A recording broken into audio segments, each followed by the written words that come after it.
svoja prava u svoje ruke. Uzmi svoja prava u svoje ruke. Svrha je kampanje za promicanje homoseksualnih prava, povećanje vidljivosti homoseksualnih osoba u hrvatskome društvu, educiranje i senzibilizacija javnosti te poticanje promjena. Istaknuto je to sinoć prigodom predstavljanja spota Ljubav je ljubav riječke lezbijske udruge Lori. Spot koji je nastao u sklopu kampanje prikazuje 4 situacije s kojima se homoseksualne osobe svakodnevno susreću. To su među ostalim strah od gubitka posla zbog istospolne orijentacije ili potrebe za izražavanjem ljubavi na javnom mjestu. Uradak je snimljen u suradnji sa zagrebačkom nezavisnom producentskom kućom Faktum, a njegovu režiju potpisuje Andrej Korovljev. Pokušajte na trenutak odgovoriti na ova pitanja. Kada ste prvi put shvatili da ste možda heteroseksualni? Što mislite da je uzrok vaše heteroseksualnosti? Zar ne mislite da je heteroseksualnost samo jedna od faza kroz koju trenutno prolazite? Postoji li još netko kao vi u vašoj obitelji? A sada riječ heteroseksualan zamijenite riječju homoseksualan, jer upravo to su pitanja na koje osobe homoseksualne orijentacije najčešće odgovaraju. Za udrugu Lori vjerujemo da ste već čuli. Registrirane su kao lezbijska udruga, a djeluju u Rijeci, u ulici Dolac, na kućnom broju 8, u suterenu zgrade, kako to i dolikuje stereotipima koje društvo njeguje prema ovoj i sličnim udrugama. Udruga trenutno broji oko 50 članica. Isključivo su žene, a neke među njima su i heteroseksualne orijentacije. Našu sugovornicu Janu Kohut, glasnogovornicu udruge Lori, nismo pitali ona pitanja s početka ove priče, ali nam je odgovorila na mnoga druga.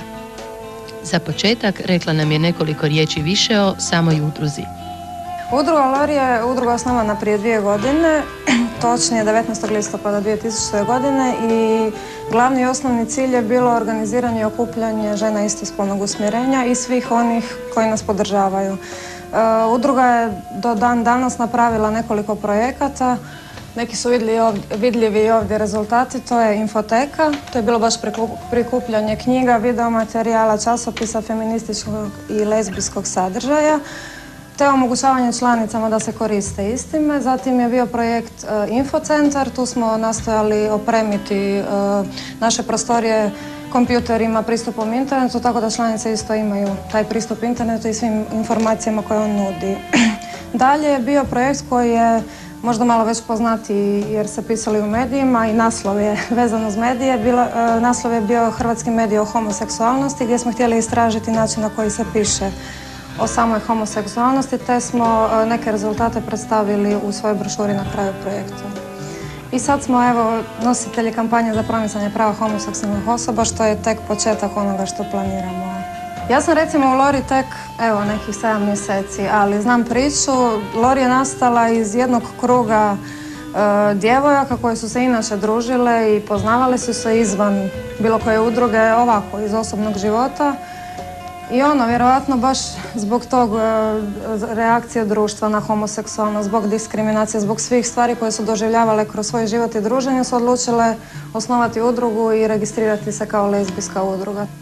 Osim udruge Lori, u Hrvatskoj djeluju još 2 udruge koje se bore za prava homoseksualaca, Kontra i Iskorak. Udruge su međusobno podijelile zadatke i, kako Jana kaže, međusobno izvrsno surađuju.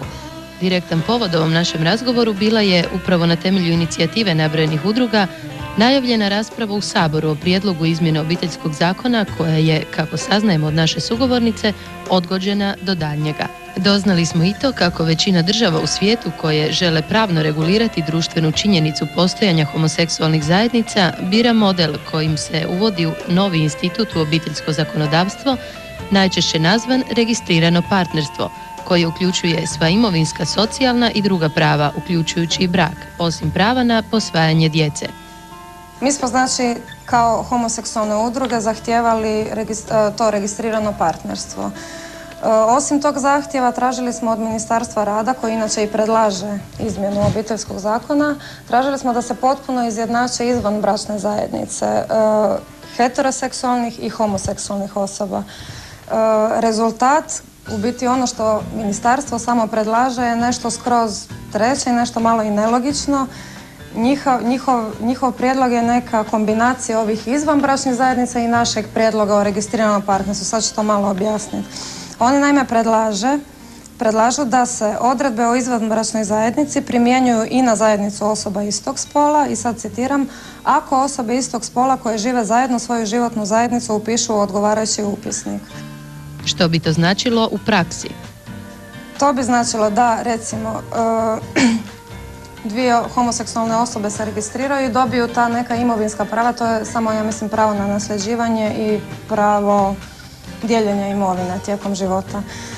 Znači, dobiju ta prava, to su onaj mali dio prava, onaj minimum s kojim bi mi bili zadovoljni u smislu da je to stvarno minimum nakon kojeg treba ići dalje. Znači, ozakonilo bi se to samo u slučaju da se mi moramo upisati u taj neki upisnik, a to heteroseksualci ne moraju. Naš zakon iz perspektive glasnogovornice udruge Lori ima i brojne druge nedostatke. Još apsurd jedan u zakonodavstvu našem je da ne postoji još dan danas taj antidiskriminacijski članak. Znači, to je onaj najminimalniji dio koji bi se trebao uvesti u naše zakonodavstvo. Znači, danas se ne diskriminira na osnovu seksualne orijentacije. Time bi se djelomično riješila ta diskriminacija na poslu, stanu ili na ulici. Znači, imali bi na nešto se pozvati ako nam se nešto tako desi. No, bez obzira na ove probleme, Jana je, kako doznajemo, sretna osoba. Ima bezrezervnu podršku svoje obitelji, djevojke i prijatelja, a mišljenje drugih manje joj je važno. Jesu li onda, sudeći po njezinom primjeru, grube verbalne osude pa i fizički obračuni s homoseksualno orijentiranim osobama od strane pojedinaca ili grupa, tek priče koje se podastiru javnosti ili...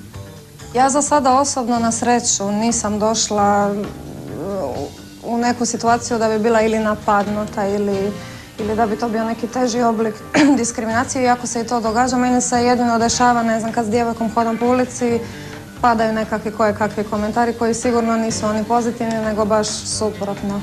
Ali imamo primjer, ne znam, jedna od naših članica je izgubila stan upravo kad se saznalo da je lezbijka, da je homoseksualna orijentacija i znači samo zbog toga. Imamo drastičnije primjere. Mislim da je većina ljudi vidjela što se desilo na samom Gay Prideu u Zagrebu.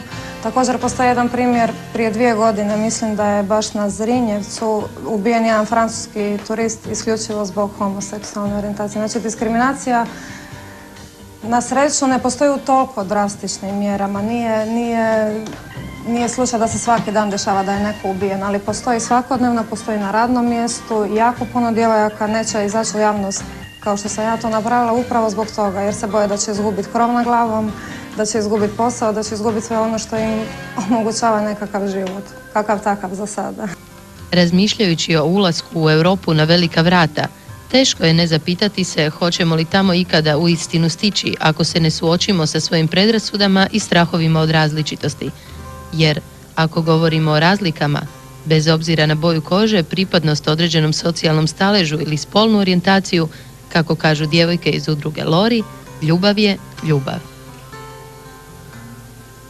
Dobar dan iz Rijeke. Demokratičnost nekog društva, kažu, mjeri se i u njegovom odnosu prema manjinskim skupinama. Jedna od onih koji su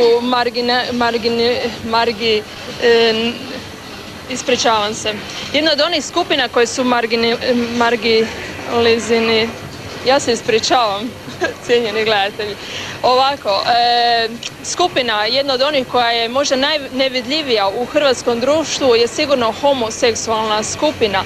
A meni je osobno zapravo žao što su te osobe u biti diskriminiraju same sebe zapravo, jer su prikraćene ili sami sebe prikraćuju ili nemaju poticaja za ostvarenje jedne najdivnije ljubavi, a to je majčinska i očinska ljubav, i nemaju poticaja za ostvarenje jedne pune i prave partnerske ljubavi, a koja se može ostvariti samo između osoba različitoga spola, posebno ako te osobe imaju iste ideale u životu i žele ostvariti te ideale i ostvariti neki smisao u životu. Lijepo.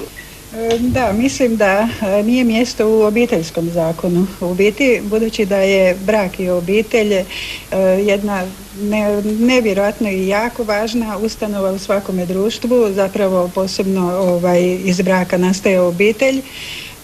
Obitelj bi trebala biti jedna oaza sreće, radosti, solidarnosti, zajedništva, ljubavi, jer u toj obitelji se odgajaju djeca, budući članovi društva koji će preuzeti društvo na sebe i ta djeca se trebaju odgajati u jednoj takvoj odgovarajućoj sredini i mislim ništa se ne bi smjelo usporediti sa obitelji i sa jednim brakom koji je zakonski uređen, koji je sklopljen ili građanski ili crkveno, gdje su te određene osobe preuzele određenu odgovornost i obvezu, a te obveze su u smislu odgajanja i rađanja djece, što je od neobično velikog interesa za svako društvo i sama ta riječ brak i obitelj mogla bi se baš ekskluzivno odnositi samo na pravi brak koji je zakonski uređen i na pravu obitelj gdje postoji majka i otac i djeca ili rođena u toj obitelji ili eventualno posvojena djeca.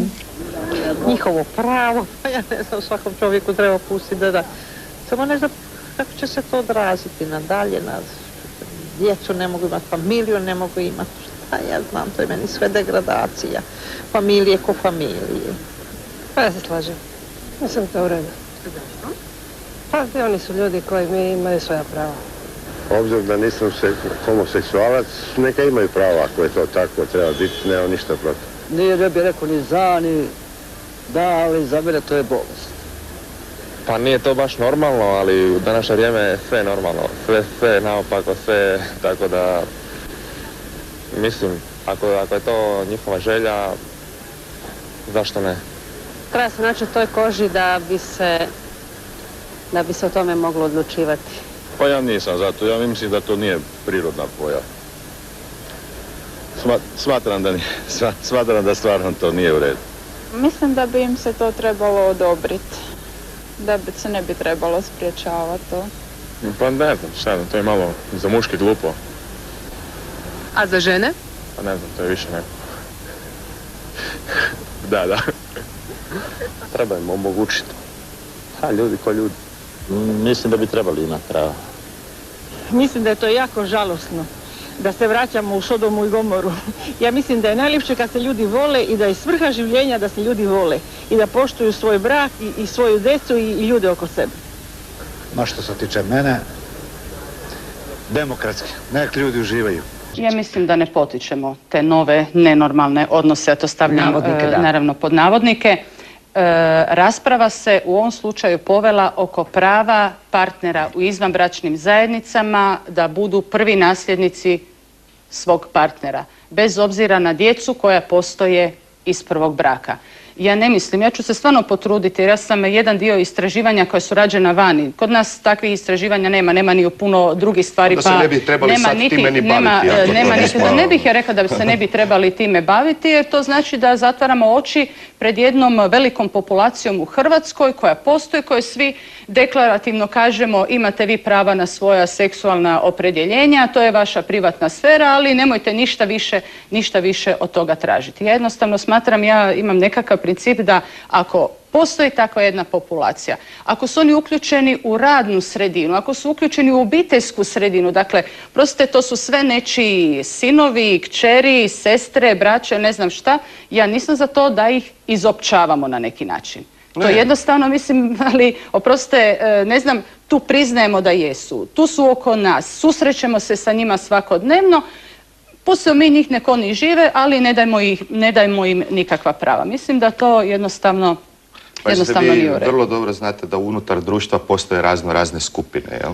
I mi se kao društvo možemo baviti time da zapravo pokušavamo izjednačavati neke skupine. Ali čak i sam pokušaj izjednačavanja raznih skupina ljudi od čega god hoćete, od intelektualne razine ili razine inteligencije pa preko, ne znam, svakakvih drugih vrsta hendikepiranih, nazovimo ih tako, skupinama, dakle oni koji ne spadaju u nekakav normalan prosjek ili bilo šta drugo, to je sve hvale vrijedno.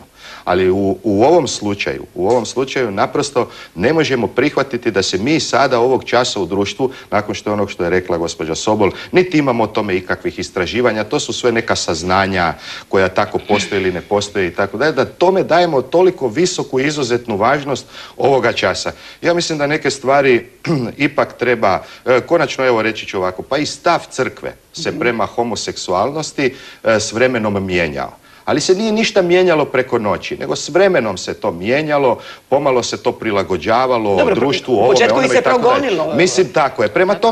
Prema tome treba tome na taj način pristupati, da tako kažem, pa ako hoćete na jedan znanstveni način, na jedan način koji je primjeren svakom društvu, a ne naprosto preko noći pokušavati riješiti neke stvari koje, kažem, ovog časa se meni osobno čine da, kao što ste vidjeli, ja mislim i prema reakcijama gledatelja na upit zapravo u našem društvu još nisu zaprihvatili. Gospodine Rožiću, je li moguće, rekli ste i stav crkve se s vremenom mijenjao, znamo kako su se homoseksualci progonili u nekim totalitarnim fašističkim sistemima, su se i ubijali. Može li se dogoditi, proces liberalizacije u svijetu je krenuo u odnosu na homoseksualne parove, da i pravaši u Hrvatskoj za 50 godina, recimo 2 pravaša se vjenčaju u crkvi ili u općini nekoj kao homoseksualni partneri? Pa čujte, teoretski može, ja mislim teoretski možemo i na Mars kroz 50 godina stići, prema tome ja ne bih htio reći da je to nemoguće, ali mislim da kad kažemo pravaši, mi kad govorite o pravašima, vi zapravo i nas stigmatizirate kao jednu političku stranku koja je konzervativnih svjetonazora i ti konzervativni svjetonazori, oni su takvi kao što jesu, neokonzervativni, oni se mijenjaju polako, oprezno, sa jednom dozom iskustva koje uvijek želimo imati za sobom.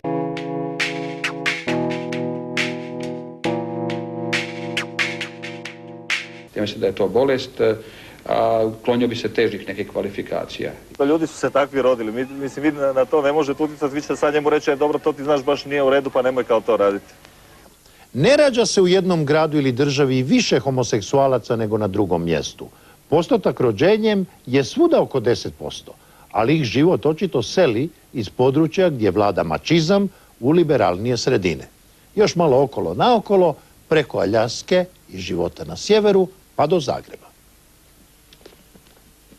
Ron, will you have Eric to be your spouse, to love him, comfort him in sickness and in health? Stick it out till the fat lady sings? I will. Eric, how about you? I will. Excellent. Let's go for the gold. Above you is the sun and sky. Below you, the ground. Like the sun, your love should be constant. Like the ground, solid. You both cool with that? We are. In that case, I now pronounce you married.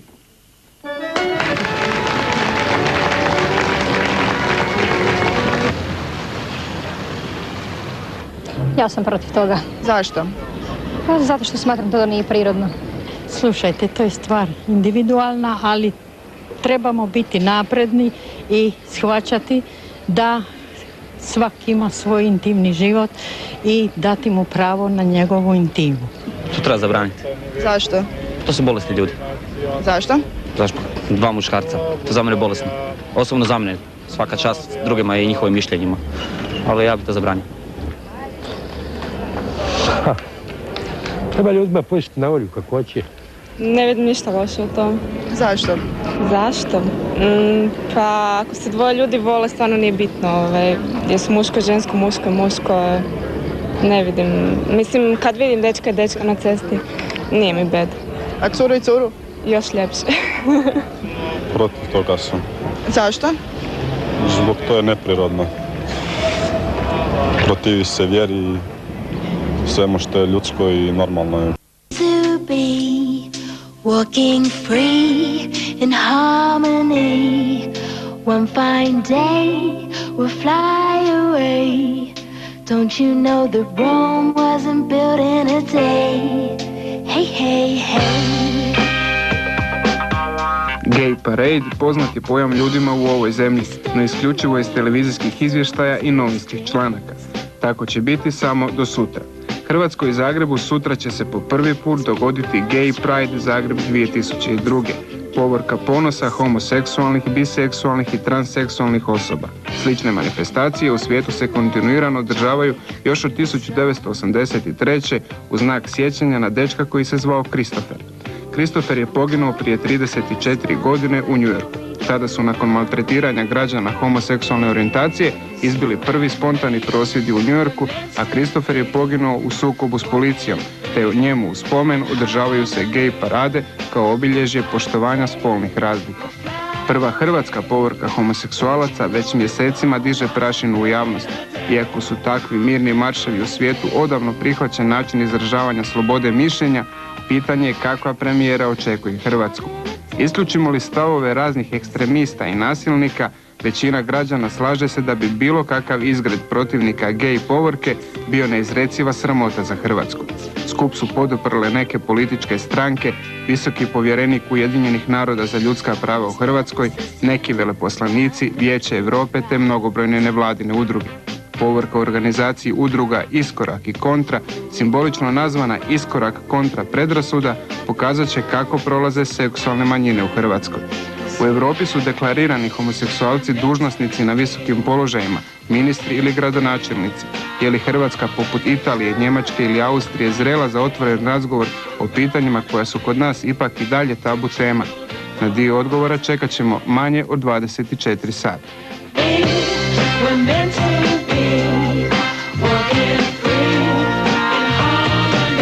Ovo je sramno što uopće naša vlast dozvola ovim idiotima da šetaju ulicama. Oni su postali važni. Oni su bolesnici koje treba liječiti. Kao što treba duševne bolesnike liječiti u bolnicama, tako treba i njih liječiti. Jer zamislite, oni bi se ženili, prisvajali djecu, tako da bude još više idiota, zapravo kretena, pedera, razumijete. Ovo je sramno, sramno.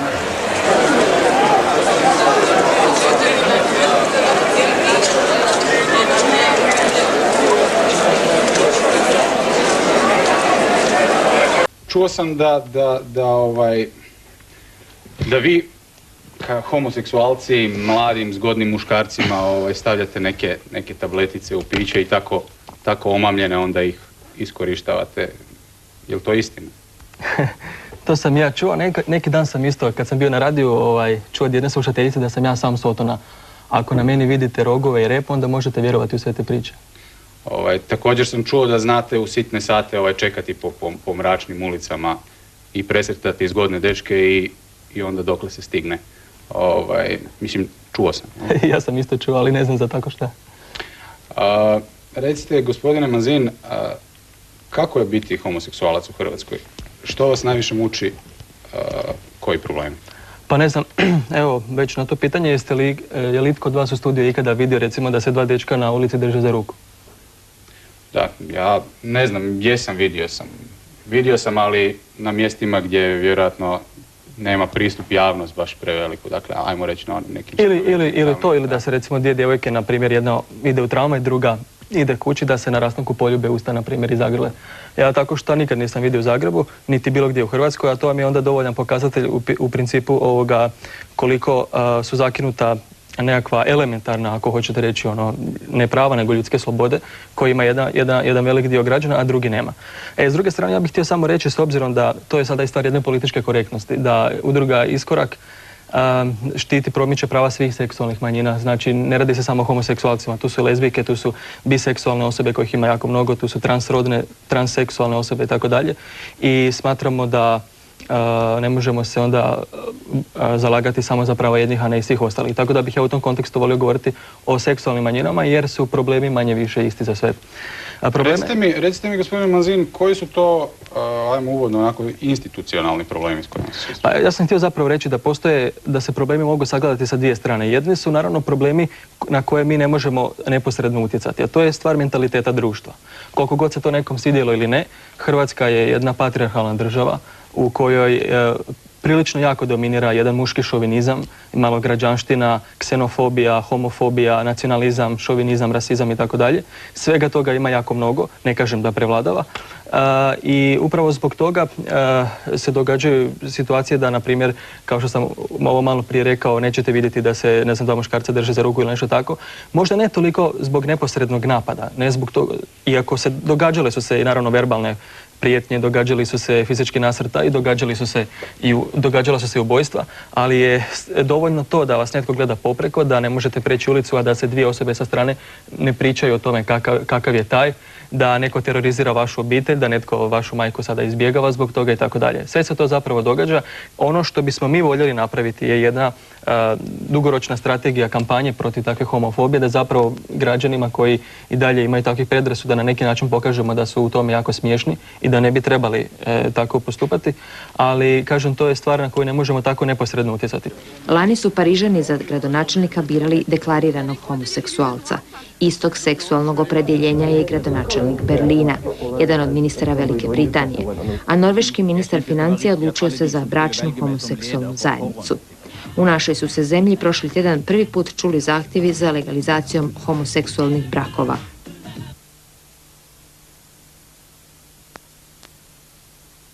Peder je riječ vrlo česta uporabi, ali iza nje stoji njezin pravi oblik, a to je pederast, koja je složena od dvije grčke riječi, od pais, paidos i erastes, dakle ljubavnik ili ljubitelj mladića ili dječaka. Daniel Šurjan, jedan od rijetkih u nas koji se deklarira kao homoseksualac. Pa klasika, pederčino i tak te stvari, mislim. Dobro, kako si u srednjoj školi ti to prihvaćao? Pa u srednjoj školi sam ja to prihvaćao kao neku uvredu, dok dan danas, mislim, kome može uvrijediti, na primjer, riječi peder ili tetka ili nešto, mislim, činjenica, to jesam, onako. Ljudi nas ne vide. Znači, mi smo u svojim krugovima, ne diramo nikoga okolo, ali ovo samim tim znači morate nas sad vidjeti. Htjeli, ne htjeli, vi nas sad morate vidjeti. To se mnogima neće dopasti. Ta stidljivost, to mene nekako previše, to mene umara, mislim, to nešto, ja bi to rekao, svi jesu, niko nije, to tako kažem, onako šali, svi jesu, niko nije, svi bi nešto, pa... Mi ne želimo sada da jedan od nas šeta u vjenčanici, ne znam, ne to jednostavno. Mi samo želimo zakonski da se nekakve stvari riješe, znači da imamo potpuno isto pravo. Unatoč željama, hrvatski su homoseksualci još uvijek kategorija društva o kojoj se priča, iako su rijetki svjesni njihovih problema i njihove prisutnosti. I za ovu reportažu namučili smo se tražeći osobe koje su voljne razgovarati pred kamerom, koje ne skrivaju svoje uvjerenje i čija okolina zna da su homoseksualci.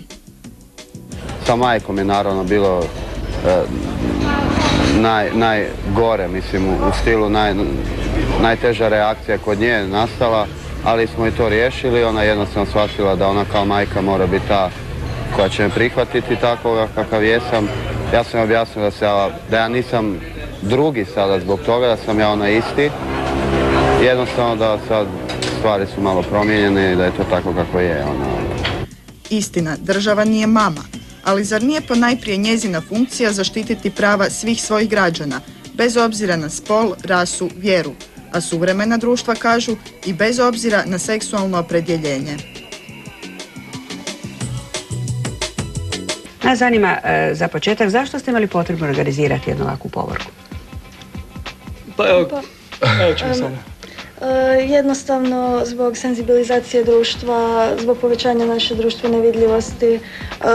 Ljudi jako malo znaju zapravo o seksualnim manjinama i smatramo da bi trebalo se više raditi na jednostavno educiranju javnosti.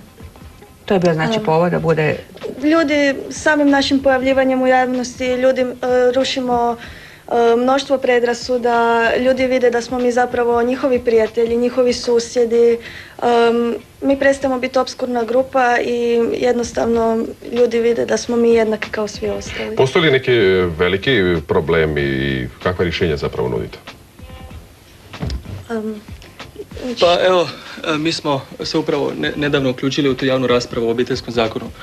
Po toj javnoj s našim prijedlozima mi smo zapravo nudili dva rješenja. Jedna je bila redefinicija braka, druga je bila zapravo uvođenje jedne posebne institucije unutar obiteljskog zakona koja bi se zvala istospolna zajednica. Sad se nažalost čini da smo se na neki način mi kao udruge osnovali samo zbog tih zakonskih rješenja i zbog organiziranja ove povorke. No to je samo jedan dio naših aktivnosti, međutim većina aktivnosti je upravo usmjerena da pomogne ljudima kojima je ta pomoć jako potrebna, znači na neki način nam je taj humanizam ipak na prvom mjestu.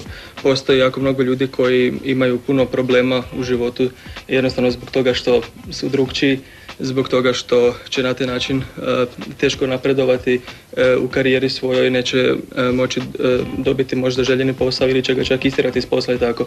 I mi bismo htjeli zapravo tu malo senzibilizirati cijelu javnost, jer u krajnjoj liniji vidjeli ste po zadnjem popisu stanovništva da je 40% naših građana i građanki, nažalost, možemo reći polupismeno. Mislim da nije preteško reći kako se u Zagrebu danas dogodio sudar svjetova. Prva gej parada kojom su homoseksualci željeli upozoriti na svoj diskriminirajući položaj u društvu nije prošla bez incidenata. Pravo na različitost u Hrvatskoj će očito još dugo ostati apstraktnom imenicom. Policijski kordoni pokazali su nam još jednom da se tek učimo što su to demokracija i ljudska prava i da jednostavno mnogi od nas ne žele priznati drugom mogućnost vlastitog izbora. Izađimo iz tišine i borimo se protiv predrasuda, pozvali su oni s malo više građanske hrabrosti, okupivši se u srcu Zrinjevca. Ograda je dijelila Zagrepčane. Onaj dio Europe na koji vi mislite je ovo što sad mi prolazimo prošao prije 20-ak godina ili nešto više. Prema tome treba će nama vremena. Nekoliko stotina pripadnika homoseksualnih skupina i onih koji ih podržavaju pozvali su na dijalog šećući središtem grada sve glasove koji ih kažu ne razumiju, a takvih je uistinu bilo. Jebimo mater! Šta se smiješ? Šta je? Psovalo se, vrijeđalo i prijetilo ljudima koji za sebe kažu da ljubav ne može imati spol. Oni koji za sebe kažu da su ljudska bića s pravom vlastitog izbora, koji kažu da će hodati uspravno, ma što o njima govorili ili im radili, oni sa strane nazvali su ih bolesnim tkivom društva koje treba odstraniti. A pritom se pozivajući na moral, etiku i kršćanstvo nisu znali ništa drugo doli psovati i prijetiti. Ipak među tisućama Zagrepčana većina je očito došla vidjeti kako će to izgledati, jer sve je kažu zanimljivo što je prvi put. Nemamo niš protiv. Mi smo tu službeno, ne smijemo davati nikakve. Brojni političari, aktivisti nevladinih udruga došli su dati podršku ljudima koji priznaju da su manjina, ali manjina koja ima jednaka prava na sve hrvatske zakone i borit će se za promjene u njima. Evo, danas su sve predrasude pale u vodu jer se očekivalo da će i ova povorka izgledati kao ne na zapadu, da će biti egzibicionista, da će se pokazivati gole stražnjice i slično. Međutim, evo vidite da je to bio jedan najobičniji skup kao i svaki drugi i tako treba biti. Onima sa strane poručili su da su u manjini i da demokracija u Hrvatskoj ima budućnost. Ovo je prilika da pokažemo da smo civilizirana demokratska zemlja i da poštujemo razlike. I dok su političari ljudima na Zrinjevcu čestitali na građanskoj hrabrosti, oni s govornice tražili zabranu diskriminacije na temelju seksualne orijentacije, oni izvan ograde prosvjedovali tražeći njihovo istrebljenje, a priča se bližila svome kraju, prostor između jednih i drugih koji, ako ne za ljubav, svakako treba iskoristiti za uvažavanje, ispunio je suzavac.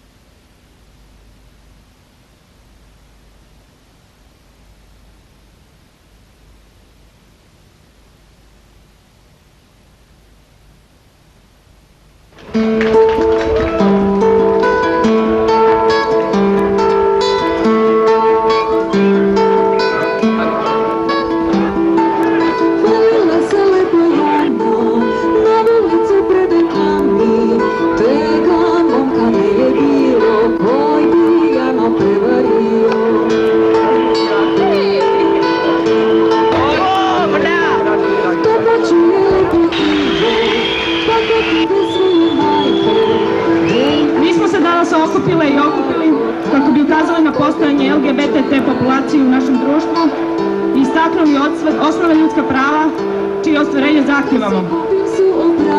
Nažalost, moram vas podsjetiti da je na današnji dan prije 3 godine na istom ovom mjestu ubijen francuski turist samo zato što je bio homoseksualac. A pogledajte danas na istom ovom mjestu preporod gejeva, lezbijki, biseksualnih, transseksualnih, transrodnih osoba.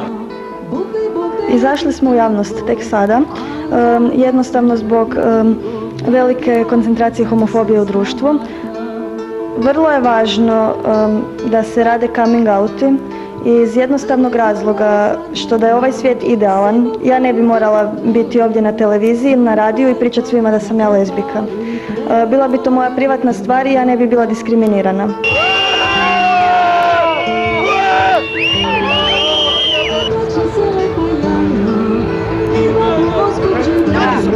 Sramotne naš grad su vam.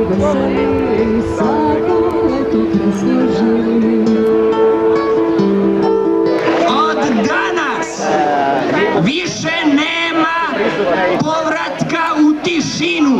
Od danas prestajemo biti nevidljivi.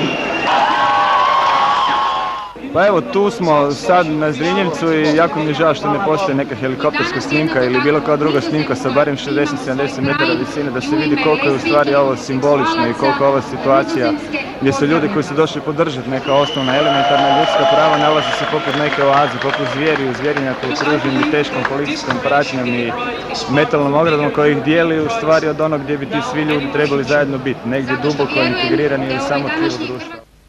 Imaju pravo ovo što rade. Ja im dam pravo.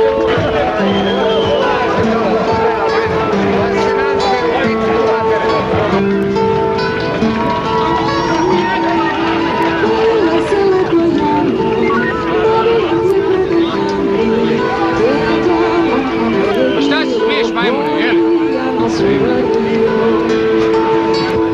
Pa to su ljudi sa greškom, a mi se genetska greška... A nemam teksta. Katastrofa, bolesno sve. Samo ravno za Vrapče, tam spadaju. Tam veliki krug u bolnici, tam nek hodaju, nek tam paradiraju. No homosexual, no gay, no SIDA, no AIDS. Men have no right to behave like women, and women have no right to behave like men. Hrvatska is the most Catholic country in the world.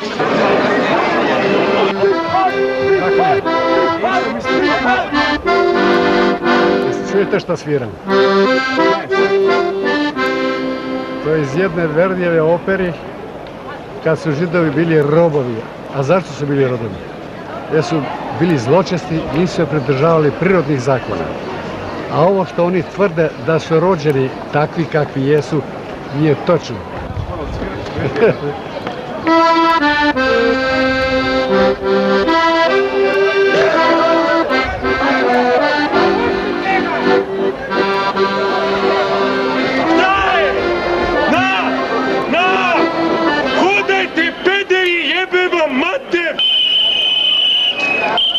Ovo je jedan trend u svijetu, dosta masovan i organiziran i mislim da će oni imati uspjeha.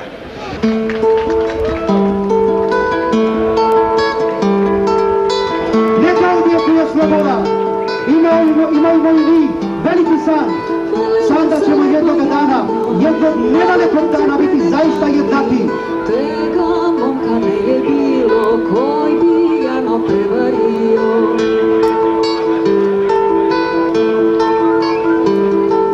To počuje lepi Ivo, pa ko ti de svoje majke, dej mi majka stotinjarko, ka ja pojdem u dućane.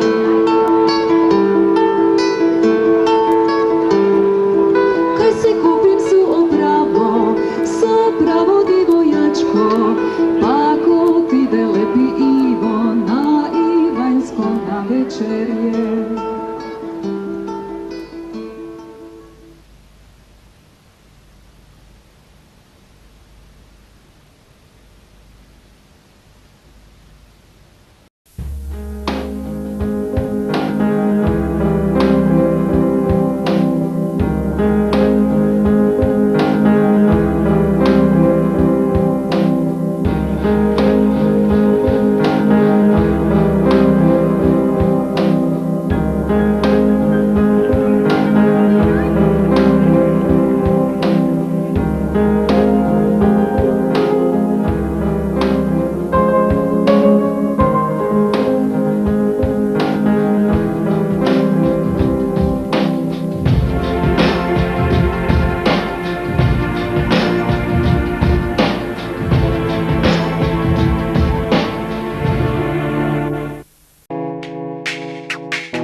Mi mislimo da, dakle, ovakvo rješenje, uvođenje na mala ili na velika vrata, kako hoćete, dakle, ozakonjenja doduše ovdje izvanbračnih, ali istospolnih zajednica, neće ni na koji način pridonijeti nekom europskom, da tako kažem, iskoraku.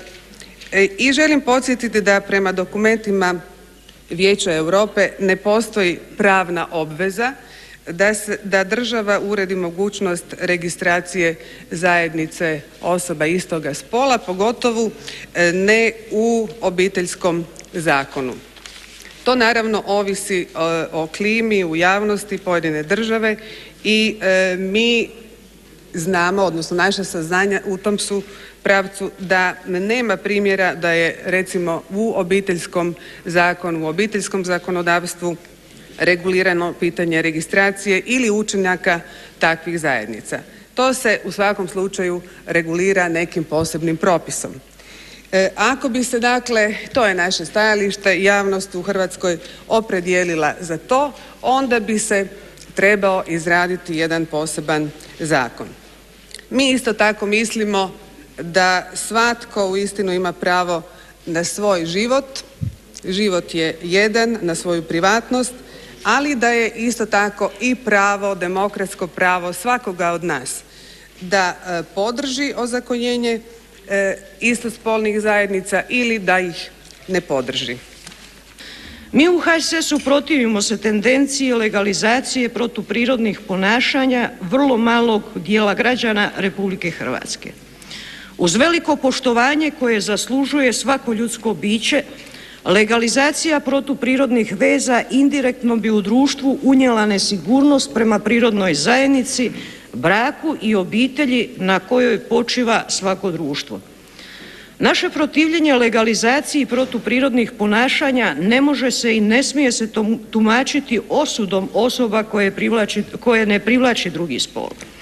Nedostatak otvorenosti omogućio je da se o njima stvore mišljenja koja su općenito uzevši nepravedna. Čovjek pojedinac, muškarac ili žena nije kriv ako ga ne privlači drugi spol. Nepoznati su uzroci homoseksualnosti. Oni imaju takve sklonosti, u stvari su često, oni koji imaju takve sklonosti, u stvari su često radišni i čestiti ljudi. U svojoj osamljenosti oni traže prijateljstvo. Međutim, i onda kada naiđu na vjerno i odano prijateljstvo, oni u njemu ne nalaze potpuno ostvarenje svojih ljudskih težnja. Ostvarenje težnji ne postiže se legalizacijom njihovih zajednica. Takvim našim građanima treba pomoći na način da ih se kroz rad savjetovališta ili pružanjem drugih oblika stručne pomoći dovede do spoznaje da čovjekova spolnost može svoje naravno ostvarenje naći jedino u drugom spolu. Namjera je očito bila da već u samom naslovu naznači kako se zapravo u direktnu vezu dovodi i izjednačuje bračna i izvanbračna zajednica, što je samo unutar jedne tendencije prvi korak, dok je drugi korak vidljiv iz članka 3. odnosno 2. stavka kojim zapravo tim drugim korakom se pokušavaju izjednačiti bračne i izvanbračne zajednice sa istospolnim zajednicama. I to je tendencija ovoga zakona. To je tendencija koja se, ja mislim, ne izvire iz prakse. To je tendencija koja nije evidentna u našem društvu, nego je to jedna tendencija koja se po našem sudu pokušava nametati našoj javnosti i našem društvu.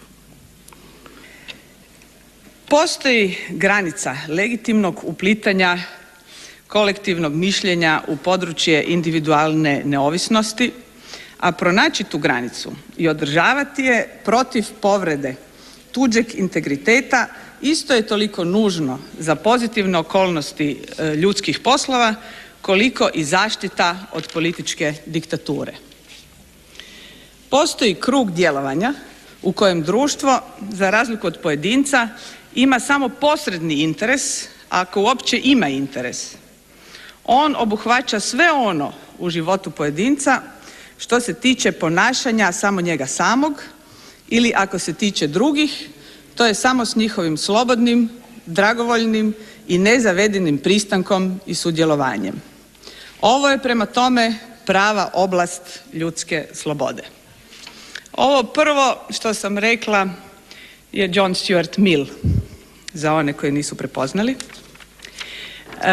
Pisano u pretprošlom stoljeću, dakle pisano u drugoj polovici 19. stoljeća i nakon ovog Millovog eseja o slobodi, naravno u njegovoj domovini Velikoj Britaniji bilo je progona ljudi koji su živjeli u istospolnim zajednicama, pa je tako jedan od najslavnijih književnika, može se reći i cijele Europe, Oscar Wilde, nakon ovog Millovog teksta osuđen na zatvor zbog života u homoseksualnoj zajednici i nakon izlaska iz zatvora vrlo brzo je umro.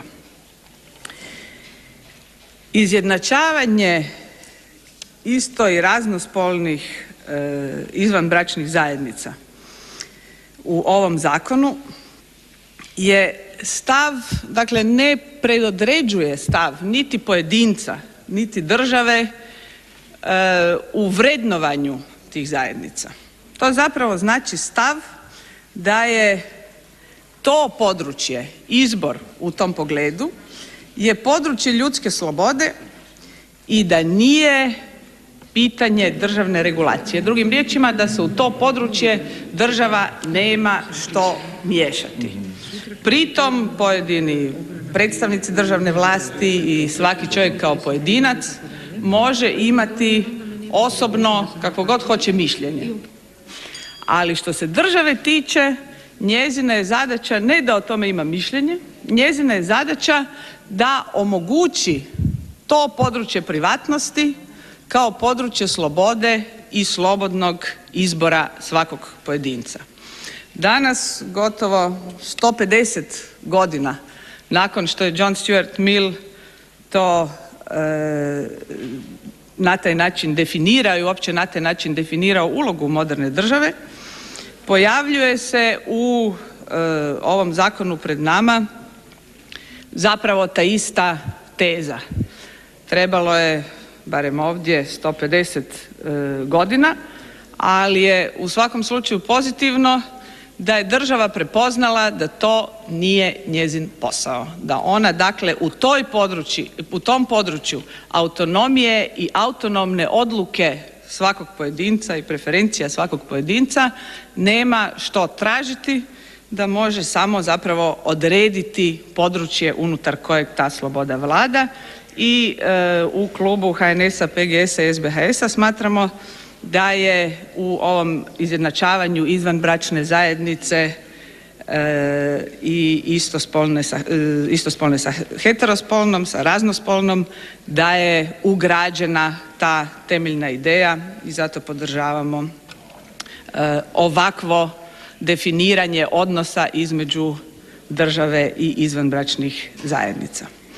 Dragovoljno riskirajući da me se okvalificira i kao nazadnu i desnu i rigidnu i kako se to već kod nas koriste pogrde prema svima onima koji imaju drugačije mišljenje, ipak želim jasno reći da nisam za takvo rješenje u Obiteljskom zakonu.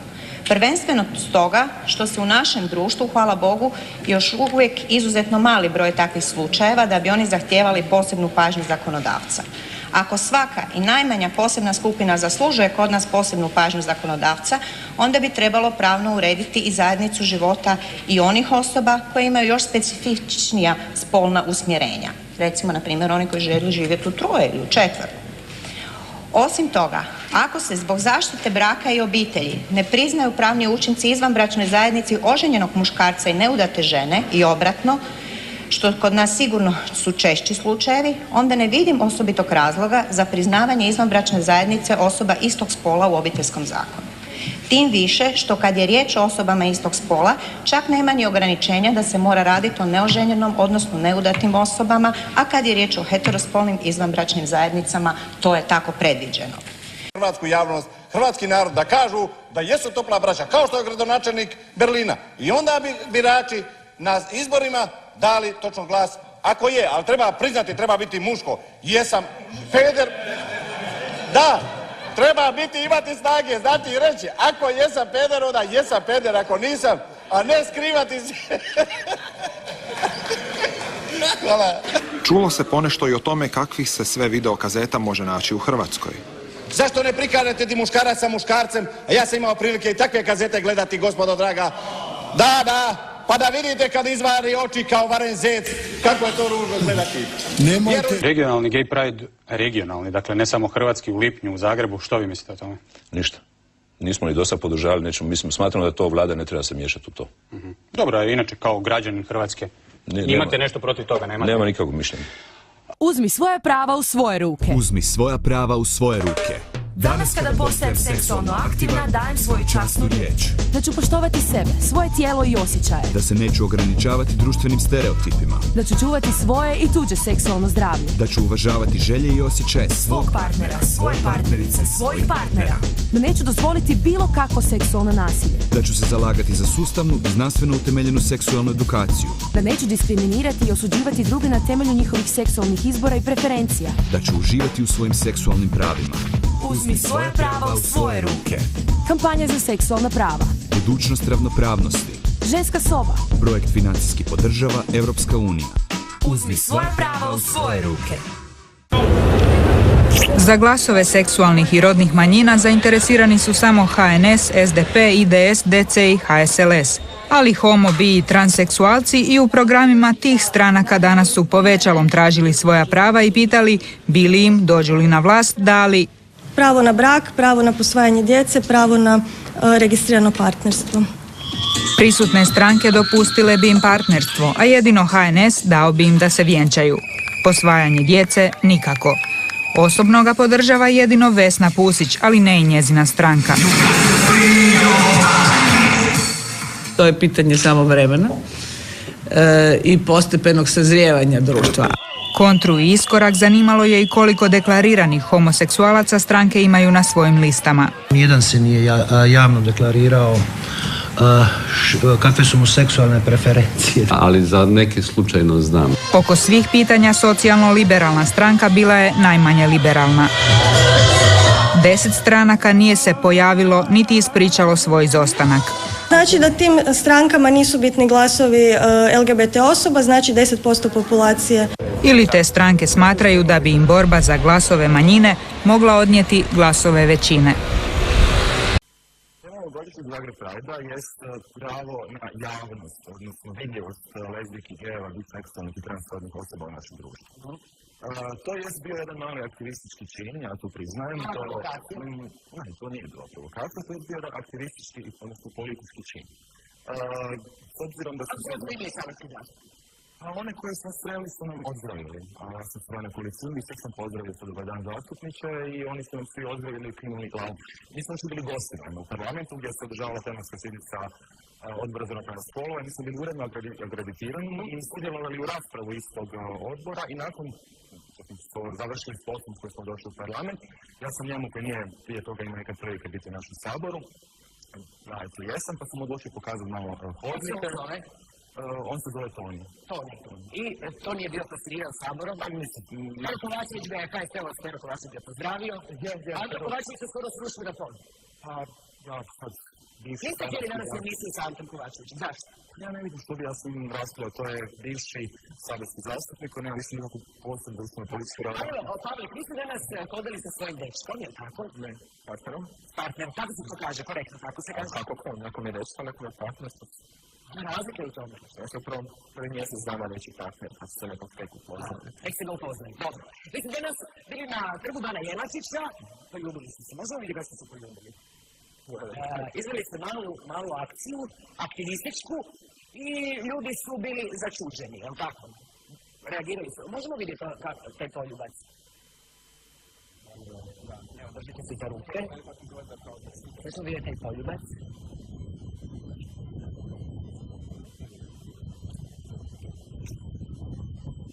Ali, recite mi ovako, dobro da nas nelagobno šetati s obzirom na ove komentare koje ste slušali od prolaznika, vidjela sam jedna gospođa se križa, zgraža. Ne, nije. Ne utječemo na neki komentari na takav način, jer znam da ljudi nisu krivi, da nisu informirani, da ne razumiju i na neki način da ljudi jednom kad se upoznaju izbliza, znači ljudi koji nas poznaju iz bliže okoline, iz obitelji, prijatelja, sa fakulteta, da nitko nema takve reakcije. Čak i oni koji su imali na prvu loptu, sada srame što su ih imali. Jer ja kad smo razgovarali o tome da bude u emisiji Ante Kovačević, ja sam upravo negdje htjela reći da Ante Kovačević kaže možda na svoj radikalan, jer na specifičan način ono što ovi drugi, neka većina koja se ovo križa, ne kaže tako, ali tako misli, samo ne želi to tako javno reći. Ja predlažem da poslušamo izjavu Ante Kovačevića, vidjet ćemo tu ove predrasude s kojima se vi borite upravo u vašem nastojanju za tolerantnim društvom. Da čujemo Ante Kovačevića. Poslije Hrvatskom saboru doživio sam kao provokaciju. Ušli su u sabor kao u svoju vlastitu kuću. Oni imaju pravo da se prangijaju u 4 zida koliko hoće i kako hoće, ali nemaju pravo na jedan drzak, agresivan način nametati svoj svjetonazor. Njihove guze ne mogu biti glavni problem hrvatske nacije, osim ako je to jedan od uvjeta ulaska u Europsku uniju. Pa zato ja predlažem da na sljedećoj gej paradi mjesto grančica u rukama uzmu svi lopate da nešto korisno učine za ovaj narod i za svoju zemlju, jer ipak tu gej paradu financiraju porezni obveznici koji su u najvećoj većini heteroseksualci. Ipak moram priznati da imam razumijevanje za homoseksualce, jer homoseksualci vole isti spol, ali nemam razumijevanje za pedere, jer pederi vole samo sebe. I recite mi još vaša izjava, da li naslutiti kako mislite da u Saboru ima gej populacije, na koga ste mislili? Pa pazite, pomeđu političarima visoko pozicioniranim ima gej populacije, a možda je to tko zna i zdrav sport zbog toga kad se i političari time bave. Evo čuje smo Ante Kovačević. Ja sam rekao da je Sabor moja i naša kuća koliko njega. Oni su građani i građanke ove zemlje. I u tom smislu imamo pravo glasa, plaćamo porez. Svi mi ovdje danas radimo i plaćamo porez. Dakle, ne dijelimo se na heteroseksualne i gej i lezbijske u ovom društvu, nego... Udruge branitelja danas su rekli, mi smo se borili za heteroseksualnu Hrvatsku, bili su protiv, naravno, ove parade koje su odnosno bilo kod ima. Ono što reći na heteroseksualnu Hrvatsku, činjenica je, istraživanje se pokazalo, znači da prosječno 10% populacije svugdje gej i lezbijsko, prema tome to je dio društva, to je možda manjinski dio društva, ali ne zaslužuje imate išta manje prava od ostatka populacije. Jasno. Ante Kovačević jednostavno nije u pravu kada kaže da gej osobe nemaju pravo biti u javnosti u Saboru. Mi jednostavno po zakonu i na ove zemlje imamo to pravo. Znači on poziva na nezakonitu diskriminaciju protiv gej osoba. Poziva na nezakonje, na kriminal, na teška kršenja ljudskih prava. On je dobio 0, ne znam koliko posto glasova. To je dobro da ove zemlje ljudi koji pozivaju na takvo nezakonje dobivaju tako malo glasova i da nisu politički faktori. A što se tiče udruga branitelja, oni su jednostavno u krivu.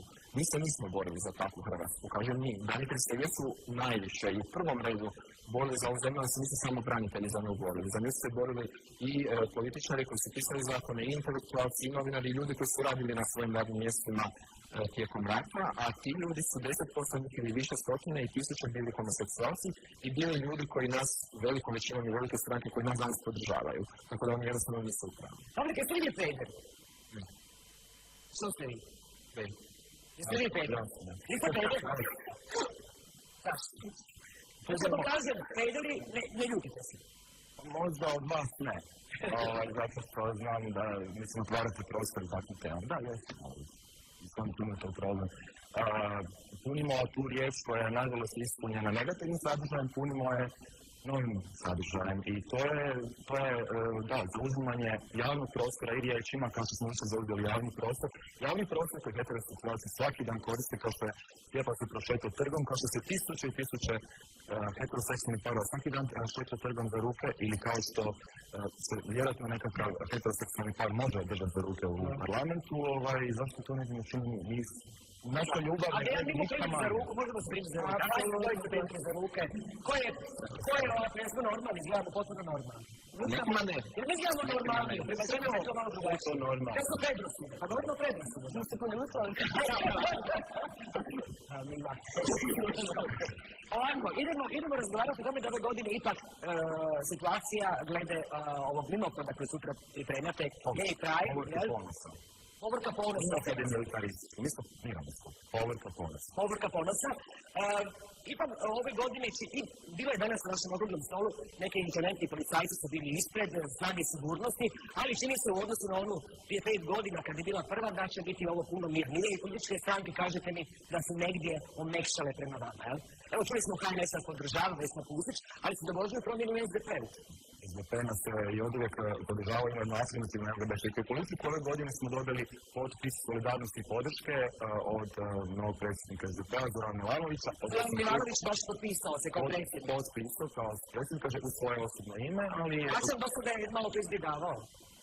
Račun se nije toliko izjašnjavao, ali za računove vlade svakako su činjeni veliki iskoraci. Radikalni iskoraci naprijed, s obzirom na društvo kako je bilo do 3. siječnja 2000. Jeste li zvali premijera? Da, zvali smo premijera da nas podrži potpiskom solidarnosti i nije se odazvao, ali znamo da je poziv do njega došao. A očekujete li možda da se sutra pojavi? A mi bi bili sretni da se onda i najavi, s obzirom da će biti štićena osoba na skupu, a po zakonu javno okupljeni dužni to prijaviti. Dobro, ali da vas pitam još u hrvatskom društvu nekako kao postoji ta neka tolerancija, postoji ta manjina koja je seksualno drugačije se opredjeljuje. Međutim, kad počinjete sa temama usvajanje djece, brakovi, tu već negdje se javljaju žestoke polemike. Vaš aktivizam ide prema tom cilju, recimo za 10 godina u Hrvatskoj, da će gej parovi moći recimo posvojiti dijete. Ja bih rekao da postoje različite politike, različite gledanje aktivizma. Ono što ja u ovom trenutku zastupam puno ravnopravnost i jednakopravnost svih građana i građanki ove zemlje. Samo toliko. Politika se razvija, neke stvari se istina mijenjaju s vremenom. Istina, Španjolska, Zapaterova Španjolska učinila je velike radikalne korake naprijed u vrlo kratko vremena. Neke zemlje poput Italije se mijenjaju sporije, neke još sporije, Poljska, članica Europske unije, nije tu gdje je Hrvatska u ovom trenutku. Tako da, koji je konačni cilj? Puna jednakopravnost svih građana i građana. A vi niste nijednoj stranci, Pavlik, vi niste u stranci. A recimo, Pavlik, ili možete zamisliti da recimo hodate sa svojim partnerom, bila sam dečkom, Trgom Bana Jelačića, da sam pritome recimo saborski zastupnik. Recimo, gradonačelnici Pariza, Berlina, mislim, oni su rekli da su... Zašto ne bi mogao? Zašto u Hrvatskoj nemamo nijednog političara koji je priznao da je gej, a recimo postoje glasove da neki jesu? To otkrivanje svoje homoseksualnosti javnosti i svog lezbijskog identiteta dolazi uglavnom od mlađih i od novih ljudi, zato što su stariji ljudi su navikli previše šutiti, živjeti u šutnji, stavljeni su tajan kalup, proživjeli su to od komunizma, od režima u 90-ima i nisu navikli biti slobodni, tek se sada sa mlađim generacijama to vidi, tako da to će jednostavno doći. Ne od starih, nego sada upravo to ne vodilo ovih generacija. Od zastupnika, jučer je bio zajedno jedan lijep dan za hrvatski LGBT pokret, osim što sam se ja i moj dečko posjetili kao prvi gej par ikad u našem parlamentu, u jedini zagrebački gej lezbijski klub došao je jedan parlamentarac, doduše ne naš, senator Talijanske republike, Gianpaolo Silvestri, koji je s nama sutra u Povorci ponosa, došao je k nama, on je prvi talijanski deklarirani gej senator, ako ne prvi parlamentarac. To nije vani ništa neobičajno, da pače. Ali kako je u Hrvatskoj još uvijek neobičajno, nima? Pa, apsolutno neobičajno pogledajte, mislim, kod nas imate dvoje-troje osoba iz javnog života koji su se bili spremni deklarirati, to je uglavnom kulturnjaci, znači osoba koji se mogu preuštiti s obzirom na profesiju kojom se bave da budu out. Drugi, ja mislim, ne osuđuju se riskirati, tako da... Što ćete sutra poručiti hrvatskoj naciji, nima? Što će reći? Šta? Pa samo činjenicom da ću biti tamo poručujem nešto. Poručujem to da je sloboda jednaka prava za sve, da jednostavno bi trebali svi izići, pojaviti tamo, dati podršku prijateljima, djeci, susjedima, rodbini. Da li u vašem poslu, u vašem životu osjećate to da pripadate manjini i da na neki način ste od ove većine konzervativne, da tako kažem, pod navodnike, negdje ugroženi ili nemate problema? Svaki put kad se sa svojom djevojkom primim za ruku na ulici se osjećam ugroženo. A i vi ste zauzeti? Niste složeni? Žao mi je, ali mogu ja riješiti, nije problem. Činjenica da je svaki čin takve prirode izlažete se pogledu i izlažete se potencijalnoj agresiji. Ali to me neće prijeći da ja to učinim. Zbog toga što se radije živjeti otvoreno i pod prijetnjom nekakvih batina ili uvreda, nego se skrivati u ormaru, što se ono kaže, i lagati i nego što da. Dobro. Dobro, mi smo na samom kraju. Ako se ja sutra pojavim, hoćete biti zadovoljni ili ja nešto onda poručujem? Dakle, pozivamo... Vi ćete isto tako svojim prisutnostima, svojim tijelom, dakle, poslati snažnu poruku javnosti. Dobro, ako primim ime... Ali molimo prvi red preziviramo. Dakle, to je Parada ponosa, lezbijskih djela, prvi red. Dobro. Gledajte, poštovani gledatelji temu dana, mi smo na samom kraju, vidjet ćemo anketno pitanje. Biće zanimljivo vidjeti ovo pitanje glede saborskih zastupnika. Može li u Hrvatskoj homoseksualna osoba biti saborski zastupnik? Da, 37%, ne 63%, ali mislim da je 37% dosta vrijedi, dobro smo prošli, mislila sam da će biti loši možda rezultat. Evo, Hrvatska je sve tolerantnija, bilo je više od 1000 poziva. Na trgu Bana Jelačića od danas se vijore zastave duginih boja. Postavili su ih organizatori Zagrebačkog Gay Pride-a i tako označili početak ovogodišnjeg programa koji će trajati do 8. srpnja. 4 velike dugine zastave koje simboliziraju gej pokret od danas dominiraju središnjim zagrebačkim trgom. Njihovo podizanje na trgu Bana Jelačića prvo je javno isticanje duginih zastava u povijesti Hrvatske. Mali korak za gej zajednicu, ali veliki za Hrvatsku, poruka je koja se mogla iščitati s lica organizatora Zagrebačkog Pride-a. Dizanje zastava je jedan povijesni trenutak, budući da je zapravo od 5 Pride-ova do sada po prvi puta izvan povorke, i to 3 dana prije Pride-a, se podižu rainbow zastave koje su vjerojatno jedan od najprepoznatljivijih simbola Pride-ova i gej lezbijskog pokreta uopće. Grad Zagreb prvo je zabranio postavljanje zastava povodom Gay Pride-a. Međutim, nakon prosvjeda organizatora i mnogobrojnih medijskih upita, odluka je promijenjena. Građani Zagreba protiv duginih zastava, koji osim gej pokreta simboliziraju mir i toleranciju, očigledno nemaju ništa. Dobro, imaju pravo i oni kao i ostali građani. Mislim sve najbolje, zašto ne? Kad se već sve radi, zašto se ne bi to napravilo? Pa ja sam protiv. Smeta nešto, pa to je tak normalno u svakom gradu. Policija nije trebala reagirati.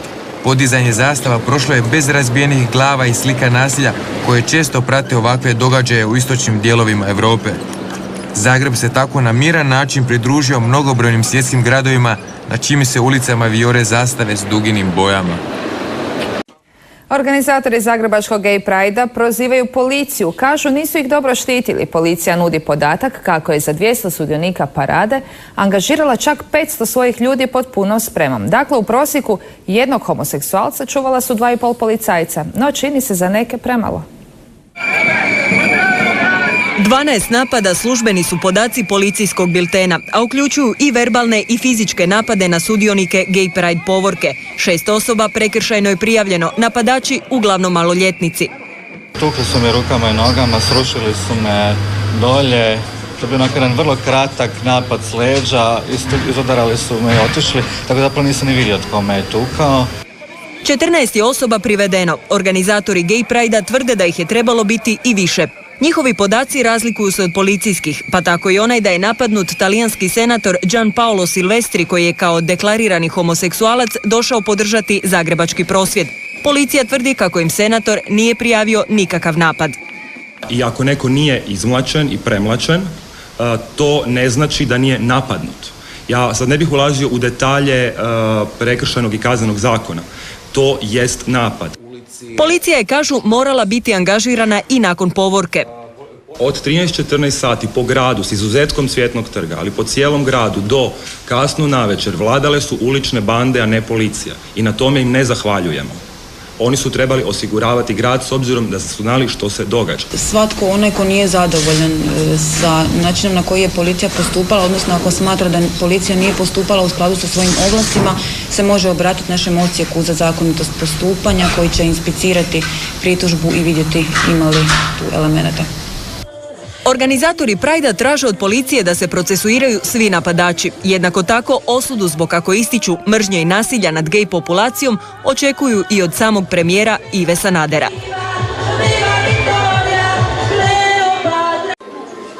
GayHR početkom i ove godine nagradit će titulom najgay-friendly osobu kao i najvećeg homofoba 2006. 5 je nominiranih u obje kategorije, a konkurencija je jaka. Ma neka rade što god hoće, baš me briga. A šta da im čovjek radi? Oni su doista postali naporni, pretjeruju. Manjina mora biti svjesna da ne može ona diskriminirati većinu i da mora također u demokraciji uvažavati toleranciju, a to znači da ne može nametati svoje stajališta i svoje mišljenja, da oni moraju biti kao takvi prihvaćeni. Portalovci kažu kako nesmotrene samo žele upozoriti da paze što govore. Pa dio demokracije je baš to zaštita manjina. Ja zaista ne vidim kako iko od homoseksualaca ugrožava Peru Kovačevića. Možda ima nekakvih loših iskustava, ne znam, ali mislim da ne znam šta su pederi kad loše uradili Peri Kovačević. No među poznatima imaju gejevi svoje prijatelje. Prošle godine najbolju prijateljicu pronašli su u Hloverki Novak Srzić. Poznajem dobro te predrasude i uvijek kad im bude nešto trebalo napraviti, napravit ću im. Koliko mogu. Činjenica da se kandidati za queer frenda raduju, a oni za queer foba ljute zbog nominacija, pokazuje da se u hrvatskom društvu ipak zna što je dobro, a što loše.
Zapuštena i derutna plaža nekada blještavog vojnog kompleksa Duilovo ovih dana dobila je ovakav znak. Netko je postavio ploču s 2 prekrižena muškarca koji se drže za ruke. Dakle, gej zabranjeno. Česti kupači svjedoče da je problem što se na rubu plaže okupljala nekolicina homoseksualaca koji su preotvoreno iskazivali svoju ljubav. Bilo je tvrde i eksplicitnog seksa, a na plaži se često kupaju djeca. A šta, seksiraju se među sobom muških? Šta, kako kazati? I to otvoreno? Otvoreno, evo kako, pa nije zatvoreno, to je prolaz. Jedan s drugima tamo pa dica vidla, boga, došla vamo plaću, šta je ovo, kaže, šta se to tamo događa, boga ti? Strašno, ljigavo, perverzo, kako god želite, nazovite. Znak zabrane netko je uklonio sa svlačionice. Kupači su sigurni da su akciju izveli upravo gej akteri ove priče. No i na Duilovu ima onih koji vjeruju da su skandalozni tek pojedinci. Ne smeta im ni regularna nudistička plaža, a i homoseksualcima bi dali oazu mira. A jedan dio zadnja, pa morate im dati. Već kad, ako i država hoće u zakon, a hoće i da u zakoni, tako, a onda im treba dati jedan kvartniju. Ja bi im dao to, što se mene piše. Većina kupača ističe kako nije problem ako je netko homoseksualac. Jednostavno, za javna mjesta postoje pravila ponašanja i njih bi se svi jednako trebali pridržavati. Gej pokret krenuo je iz Njujorka, točnije iz tamošnjeg bara pod imenom 69, kada se skupina transseksualaca pobunila protiv policijskog nasilja i učestalih racija.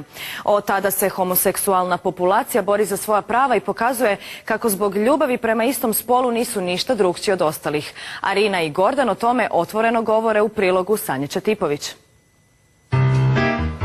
Riječanka Arina Balenović već je 3,5 godine u sretnoj vezi. Voli djevojku. Nama je super skupa, što se tiče, nekako imamo svoju privatnost, imamo tu sreću da su nam obitelji ok. Moji ne tretiraju ništa drugačije nego što recimo tretiraju curodnog brata. Ono što je karakteristično baš za žene koje su homoseksualne orijentacije je ta tendencija da se više druže međusobno u stanovima, znači u prostorima koje su njihovi. Baš onda se osjećaju sigurno. A kada se zaljube, tijek priče je isti kao i kod heteroseksualnih parova. Arina je romantična. Njezina djevojka živi u Njujorku, no sljedećih nekoliko dana provešće zajedno. Valentinovo ipak, eto, mi smo odlučili da bi ga ipak slavila. Zašto ne? Proslaviti malo, volimo ovako napraviti večericu. Intimnu, svijeće, onak standard. Malo muzike, lagane, poklon, razmjena poklona. Ukusi se razlikuju, pa svatko uživa u onome što voli. No ono što je zajedničko Arini i Gordanu jest da nemaju ni rogove ni repove. I da žive poput svih ostalih. Žive i puštaju druge da žive. Ne očekuju previše, samo da im se istom mjerom to i vrati. Javnosti. Dok ga duhovni Kaptol oštro napada, Svjetovni Markov trg nije ga izglasao. Crkva tvrdi da zakon može imati nepredvidljive posljedice jer nije definiran. Ako homoseksualni par ne bude mogao posvojiti dijete, može tužiti državu na osnovi ovog zakona, kaže Kaptol. Nitko ih nije pozvao da sudjeluju u izradi zakona, a to ih je, čini se, najviše zasmetalo. Zakon su izradile civilne udruge i Ministarstvo obitelji, a cilj mu je spriječiti svaki oblik diskriminacije. Kazne predviđene za diskriminaciju sežu i do 300.000 kuna. Nema odgovora zašto novi prijedlog zakona nije izglasan, iako su ga nazivali zakonom jednakih mogućnosti. Iako bi mnogi osudili njihovu seksualnu orijentaciju, rijetki su oni kojima se nakon nekoliko minuta razgovora ova dvojica mladića ne bi svidjela. Kažu da im je danas društvo sklonije, a bit će, nadaju se, i zakon. Sad ako se ne smije na temelju seksualne orijentacije raditi razlika, onda isto onda moj Ivan može posvojiti dijete jednako pod jednakim uvjetima kao što to može, na primjer, Milanka Opačić. Prijatelji i kolege rado bi ih vidjeli s djetetom. Ćete biti bedak što su te budu zvali Milanka na faks. Da, A najviše bi se radovali njihovi roditelji koji su unaprijed očajavali što neće imati unuke. Što će reći susjedi i što bi rekao narod nisu sigurni. No budući ponosni očevi kažu ne dobiju li hrvatski blagoslov, dijete će im rasti negdje u Europi. Pitali smo psihijatra kako bi utjecalo na psihu djeteta da ga odgajaju dvije žene ili dvojica muškaraca. Rano suočavanje sa stvarnošću, smatra naš sugovornik, može biti dobar početak susreta sa svijetom različitih ljudi koje kontroverzni krugovi teško prihvaćaju. Vidjeli smo kako su otkrili nekako primitivno pleme u Amazoniji koje je gađalo kamenjem i strelicama helikopter. I ja tako i nas nekako vidim sad koji gađamo tu ideju, a da uopće ne znamo zapravo šta se skriva u toj ideji, odnosno u tom helikopteru. Možda taj helikopter koji se približava tim primitivnim plemenima možda nosi nešto loše, a možda nosi nešto dobro. I vaš savjet kako upoznati taj helikopter? Tako da se vrlo studiozno prouči što se dogodilo sa djecom koja su odrasla u takvim brakovima, u drugim zemljama, i da na temelju tog iskustva donesemo jednu pametnu i stručnu i mudru odluku. Novi zakon neosporno otvara nove mogućnosti. Poznati slučaj s početka ove godine kada je sud u Strasburu presudio u korist Francuskinje, lezbijke učiteljice koja od 90. živi s partnericom. Ona je u veljači 98. zatražila usvajanje koje je odbijeno zbog njezine seksualne orijentacije. Iako je i najviši sud u Francuskoj potvrdio ovu odluku, sud u Strasburu presudio je u njezinu korist. Dakle, do jučer je Francuska dopuštala isključivanje lezbijki, gej muškaraca i biseksualnih osoba iz postupka usvajanja djece. Ali ovom odlukom Europskog suda za ljudska prava ta je praksa prekinuta. Otvara li se ista mogućnost onda i Hrvatima? Ako je sud donio presudu na temelju vaše homoseksualnosti upravo, i ako je to bio odlučujući faktor, onda biste mogli ići sa zahtjevom pred Europski sud za ljudska prava prema praksi tog suda. I sud donese presudu u moju korist i šta onda? Pa to dalje ne znači da vi sada s time možete doći i tražiti posvajanje, ali prvo što će biti je da će vam država morati platiti naknadu, a druga stvar je da bi se trebao onda obnoviti postupak i dakle ponovo bi se trebalo odlučivati o vašim zahtjevu za posvajanje djeteta. Prijedlog zakona vrlo široko shvaća diskriminaciju, ne kao do sada po rasi, boje kože i sličnog, nego i po fizičkom izgledu, rodnom identitetu i genetskom nasljeđu, što je apsolutna novost. Crkva smatra da je proširenje osnova stvorilo totalni kaos i anarhiju. Evo, ovaj nacrt zakona predviđa i segregaciju kao temelj za diskriminaciju. Pa bi to, a ne definira točno što je diskriminacija, segregacija, pa bi se moglo dogoditi da više ne bude moguća muška nogometna liga, nego da jedna žena hoće biti ili više žena hoće, ili ženski nogometni klub hoće igrati u prvoj ligi ili u nekoj muškoj ligi, morat će mu se dopustiti, jer inače će reći da su diskriminirani. I na kraju posve je jasno da će nastati prilična pravna zbrka. Zakon o obitelji dakle ne dopušta homoseksualcima posvajanje djece. S druge strane, budući zakon koji ima ustavnu težinu ne dopušta diskriminaciju ljudi po seksualnoj orijentaciji. Što sad? Da, autori neće rješavati tu zbrku. Autori su napravili jedan zakon koji je u skladu sa europskim standardima i sa onim što Europska unija od nas zahtjeva, odnosno što smo dužni napraviti. U skladu s nekakvim demokratskim standardima, naš zakonodavac je u stvari dužan da odredbe ostalih zakona uskladi sa zakonom o suzbijanju diskriminacije. Evo, Viktore, na kraju smo emisije. Ja bih samo naveo da su Kanadsko ministarstvo pravosuđa, Udruženje psihijatra Amerike, Udruženje za civilne slobode i mnoge druge fondacije, institucije napravili istraživanje gdje su ispitali kako se razvijaju djeca koje su odgajana sa homoseksualnim roditeljima. Rezultat je isti. Ona su se psihološki, seksualno i socijalno isto razvila kao djeca odgajana u heteroseksualnim brakovima. To su činjenice, drugo su uvjerenja. Dobro, doći će sve to i do Hrvatske. Hrvatska je prihvatila dakle protokol broj 12, time je zapravo pristala na europske standarde. Novi zakon, kakav god bio, uslijedit će kao nužna posljedica, pravni akt i čin političke volje. Po svemu sudeći, teško je vjerovati da će itko moći spriječiti ono što je već, čini se, gotova stvar. Zbogom Balkanu, pozdrav Europi. Gledali ste 10:08, doviđenja do sutra.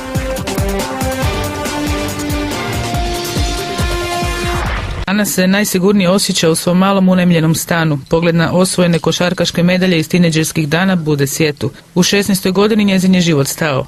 Nema oprosta. To ne mogu roditelji napraviti svome djetetu. To što sam ja lezbijka, oni su mene jednostavno trebali prihvatiti, ja sam njihovo dijete, trebali su me pustiti da budem sretna, nema ovako uništiti. Uništena je, tvrdi u jednoj od soba bolnice Lopača. Do 18. godine za Anino je zadržavanje bio dovoljan potpis roditelja. Nakon toga njezin je boravak bio nezakonit. Gospodin Dragičević apsolutno ima pravo na zaštitu svojih prava i tražiti odštetu za ono što ona smatra da je njoj učinjeno. Anin odvjetnik potkraj siječnja uputit će sudu odštetni zahtjev. Ne uspije li se postići nagodba, tužit će bolnicu i njezina osnivača, a to je grad Rijeka. Slučaj je presedan u Hrvatskoj.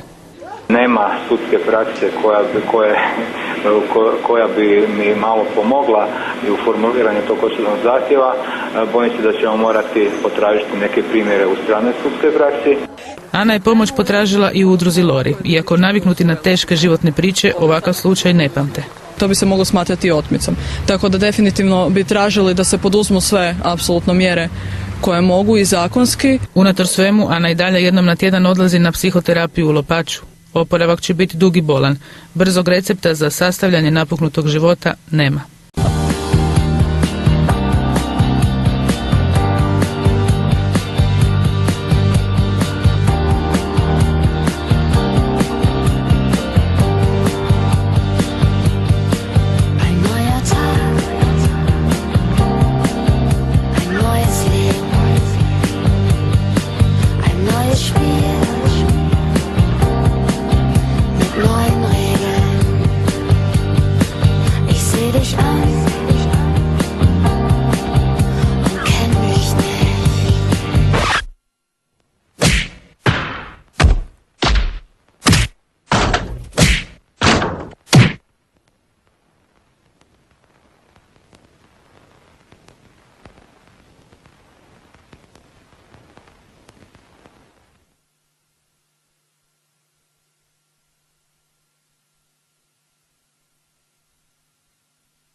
Za homoseksualnost su odgovorni roditelji koji nepravilnostima u obiteljskim odnosima ometaju pravilan razvoj spolnosti u svoje djece.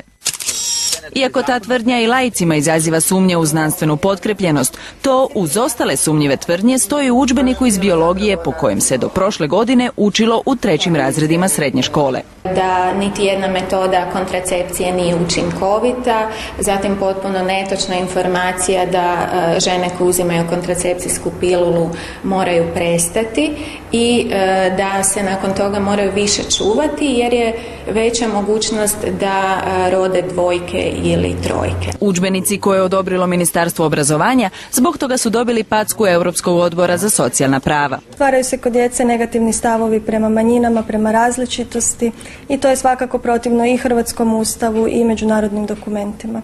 Iako je ministarstvo u međuvremenu zbog zastarjelosti povuklo knjigu izdanu 2007. ono danas nije imalo komentara na reakciju Europskog odbora, pa nismo mogli doznati ni postoji li konačno plan o uvođenju zdravstvenog odgoja. U školskoj knjizi koja je izdala novi udžbenik iz biologije kažu kako ondje nema diskriminatornih premisa, ali i da one nisu ni bile dio obveznog programa. Spomenute premise o homoseksualnosti i kontracepciji nisu bile dio obrazovnog programa, već su se nalazile u rubrici za one koje žele znati više. Drugim riječima, za napredne učenike, čijem bi se znanju tako vjerojatno mogli izrugivati i znanstvenici iz prošlog stoljeća.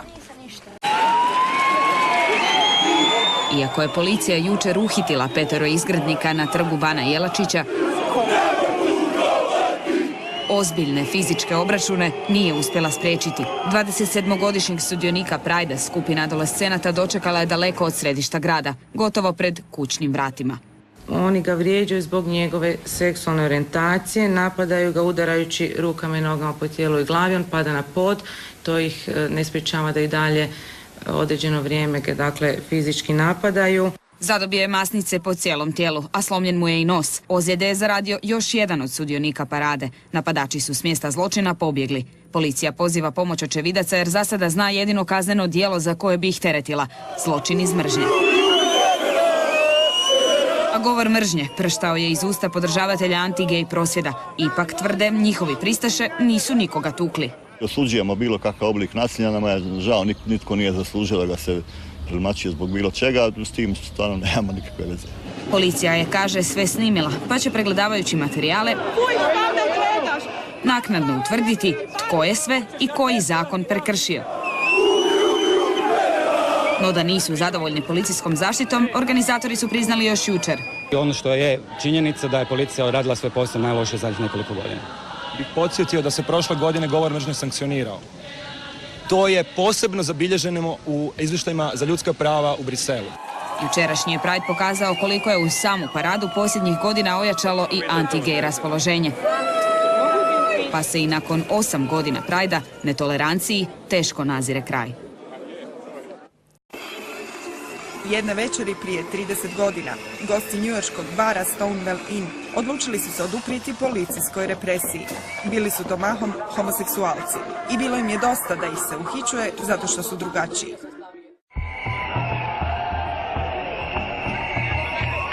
Danas, one s drukčijom seksualnom orijentacijom, policija je dužna zaštititi.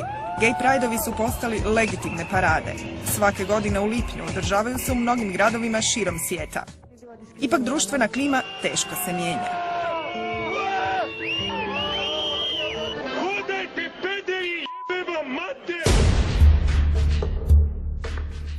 Bilo je vrlo uzbudljivo zapravo biti na Prideu u Zagrebu, pogotovo što je bio prvi put. Ja sam izuzetno sretan da se Pride kao manifestacija uspio održati svih ovih godina i veselim se i ovom Prideu. Vjerujem da je to izuzetno važna manifestacija za borbu protiv diskriminacije, za borbu za toleranciju i prihvaćanje različitosti. U Zagrebu će se prekosutra održati 8. po redu domaći Gay Pride. Led je probijen 2002. kada je aktivistima potporu dala i nekolicina lica iz domaćeg javnog života, pa čak i političara. Među njima i tadašnji ministar policije, koji je uz osobno uvjerenje o pravu na različitost imao i drugi, praktičan razlog. Drugi razlog je bio što sam procjenjivao, obzirom na informacije koje smo tada u ministarstvu imali o mogućim izgredima, da ukoliko se ja pojavim i budem sudionik Prajda, da će policija ozbiljnije shvatiti provođenje osiguranja. Tih prvih par godina kad im je bilo najteže i kad su željeli pokazati svoje opredjeljenje, ali i pravo na njega, tada smo im mi doista dali potporu i svojim dolascima, ne samo ja, nego tada i pomoćnici ministara, odnosno državni tajnici naši. Vjerujem da se zakonom dosta toga riješilo, a sve ovo ostalo ići će sporije. Tada, 2002. tijekom prvog Prajda, usprkos brojnom policijskom osiguranju na učesnike parade bačen je suzavac, a prema podacima nevladinih udruga ozlijeđeno je 32 učesnika. 27 osoba je uhićeno zbog vandalizma ili nasilja, ali navodno nitko od njih nije procesuiran. Država je dužna eliminirati ili bar pokušati zaštititi od nasilja sve pa i osobe drugačije spolne orijentacije. A to zapravo znači da u pristupu kod represije moraju imati posebna mjerila za posebne slučajeve. Jer ako vi jednako postupate prema nejednakima, time ih niste zaštitili. Zagrebački novinar i urednik Toni Marošević prati domaću gej scenu od samih početaka. Ipak nije bio niti na jednom Prideu. Ja mislim da treba otići tek onda kada budemo imali prve političare u koloni koji će sebi tu napisati da su gej, prve sportaše, prve policajce, a ne policajce koji okolo čuvaju. Treba biti direktno u koloni neki koji su to stvarno i koji će to izreći. Možda onda tek odem. Godinu nakon, 2003. Zagreb Gay Pride postaje samo Zagreb Pride. Pod zastavom duginih boja ujedinili su se ne samo gejevi, već i lezbijke, transrodne osobe i svi ostali koji uvažavaju različitosti. Ipak veći dio populacije još uvijek se ne slaže s ovakvim novim valom. Ono što vas se kod Pridea redovito dešava, da Pride prođe mirno, a onda u večernjim satima dođe do nasilja u nekim dijelovima grada. Čini mi se da paralelno sa jačanjem svijesti o potrebi razvoja, odnosno borbe za jednakost svih, pa i pripadnika gej pokreta, istovremeno jača jedan drugi pokret, a to je anti-gej pokret. Živjele razlike, koje su bile slogan trećeg Zagrebačkog Pridea 2004. neke društvene formacije još uvijek odbijaju prihvatiti. Paradi koja nam predstoji u subotu najavljen je kontra prosvjed pod imenom Anti-Gay Pride. Njegovi organizatori ovih dana javno pozivaju ustaše i fašiste u Hrvatskoj da im se pridruže. Teško mi je vjerovati da će taj protuprosvjed biti miran. Ja u povorku idem zato što ne očekujem nasilje od oni koji su u povorci u samom Prideu. Jer inače ne bi nikad se priključila povorci. S ove druge strane mislim da moramo biti vrlo oprezni. Čovjek da bi se ne bi razlikovao od drugih, prodat će svoju osobnost, znate. Tako da ne čudim se ljudima koji će se onda poviti za ovima koji viču protiv gej ljudi na cesti, jer se i sami boje. Konačno, mi živimo isto danas u jednom recimo jednoj falšnoj malograđanštini. Sada već davnih 80-ih Toni je prvi javno progovorio o gej problematici. Sudjelovao je u stvaranju za to vrijeme revolucionarne radijske emisije znakovitog imena. Frigidna utičnica sablaznila je mnoge.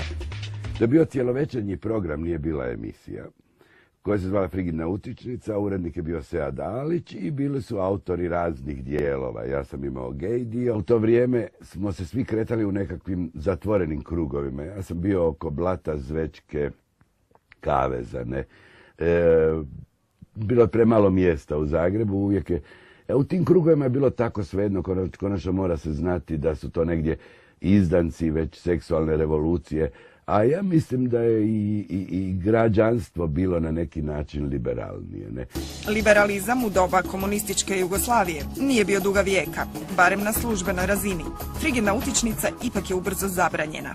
Čak i vladajući su, nakon što su zabranili emisiju, htjeli kao da se osnuje gej udruga SFRJ, ali nije se to dogodilo. Sa mnom su nešto razgovarali, iz Kockice, to je tadašnji savez komunista bio, ta Kockica je na Savi. A čujte, oni su to zabranili, oni su s nama i razgovarali, nismo, te zabrane su bile političkog karaktera, naravno da su se s nama razgovarali, ne, tako da su to, ja sam rekao rekli su mi da me sistem hoće, a ja sam rekao da ja ne želim sistem. Primjerice, ruski gay pride eskalirao je krvlju. Ne zbog toliko drastičnog razloga, no ipak uslijed neprijateljske klime unutar društva. Skoro je otpao i Pride 2005. u Zagrebu. Došlo je do raskloa unutar aktivističkih udruga. 4. Pride ipak je održan, obilježen uglavnom verbalnim vrijeđanjem sudionika, pa čak i od strane zaštitara koji su ih čuvali. Homofobija u hrvatskom društvu raste i to ona militantna. Pa zašto? Zato jer institucije države ne poduzimaju ono što bi trebali poduzeti. Pa Hrvatska je u svakom slučaju i dalje tranzicijsko društvo koje ima mnogo toga za naučiti o toleranciji i za to je potrebna dugogodišnja edukacija koju nažalost ne mogu vršiti samo nevladine organizacije. Dakle, sustav edukacijski je potreban da se u to uključi na jednoj ozbiljnoj razini. Na ozbiljniju razinu popeo se sam Pride već sljedeće godine. Na 5. internacionalnoj paradi sudjelovali su učesnici iz 13 zemalja istočne Europe. Hrvatska stvarnost je izuzetno heteroseksualna. Dakle, nema nikakve, homoseksualna manjina nije vidljiva u nikakvim porama društva, osim tog jednog dana. Dakle, to nije provokacija, to bi trebalo biti slavlje različitosti. I Pride u svoj srži to i jest. Poticanje na diskriminaciju, diskriminacija, sve je to zabranjeno. I da se mora tretirati upravo na taj način, a ne kao obično kršenje javnog reda i mira. Sad, da li će policija udovoljiti tom zadatku kao što nas dobro štiti, vidjet ćemo. Pride 2007. prošao je također u znaku negodovanja braniteljskih i vjerskih udruga. Zastava duginih boja koja simbolizira različitost u zajednici. Mnogima je još jednom digla tlak. Kad se sjetim da su ih nedavno gađali koktelima, ja se nadam da će sljedeći njihovi skupovi prolaziti u mir. Usprkos eksplozivnim promatračima, Pride 2008. podržao je i sam gradonačelnik Milan Bandić, koji sa organizatorima odlično surađuje. Ništa, država na puno planova, ne samo na pederskom pitanju, već uopće na puno planova ništa nije napravila. Nije obrazovala građane koji su morali u svojim glavama, nismo svi obrazovani, visoko obrazovani u ovoj zemlji, u svojim glavama, u svoje poslove, brige koje imaju, nisu mogli to naravno provariti, ne? I trebalo im je pomoć. Niko to nije napravio. Nakon prve, rijetki su političari nastavili dolaziti na gej paradu. Za 2 dana u Zagrebu će se održati još jedan Pride. Treba li se njime Zagreb ponositi? Saznaćemo ubrzo.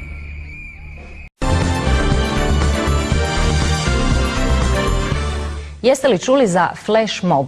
Riječ je o akcijama koje skupine ljudi dogovaraju unaprijed, a odvijaju se nenajavljeno na javnim prostorima. Iako je obično riječ o zabavnim događajima, u Zagrebu se jutros odigrao jedan koji građane poziva na toleranciju, a organizirao ga je Zagreb Pride. Na otvorenom su se ljubili homoseksualni parovi. Sve je zabilježila Amela Čilić. Današnja potraga za fotografijama razlikovat će se od uobičajenih subotom na Zrinjevcu. Uhodani program spontano se zaustavio kada je skupina mladih Zagrebački park odabrala za ljubljenje. Za reakciju nije trebalo dugo. odgovora nije bilo. Razmjenjivanje nježnosti prekratko je trajalo da bi ga prekidali zbog provokacije. Čuo sam, ali ne mogu reći da mi je stalo, jer postoji mnogo toga što meni ne paše kod publike, ako je publika čitava Hrvatska, ali neću ih zbog tog vrijeđat niti vikat na njih. To je Sodoma i Gomora.